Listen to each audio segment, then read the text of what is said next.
மிகப்பெரிய சொத்து என் பொண்ணு தான்.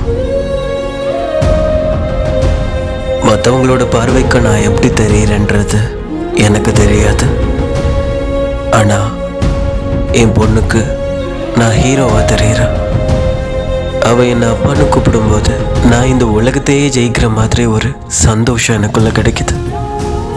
ஒவ்வொரு அப்பாவுக்கும் அவள் பொண்ணு தான் தைரியம், தன்னம்பிக்கை, அவனோட வெற்றி, அவனோட அதிர்ஷ்டம், அவனோட பாக்கியம். என் பொண்ணை பார்க்கும்போதெல்லாம் ஒரு அப்பாவை நான் ஜெயிச்சிட்டேன்னு எனக்கு தோணும். என் பொண்ணை விட எனக்கு இந்த உலகத்தில் பெரிய பொக்கிஷம் எதுவுமே கிடைக்காது. ஒவ்வொரு அப்பாவுக்கும் தன்னுடைய பொண்ணு ஒரு குயின் தான்.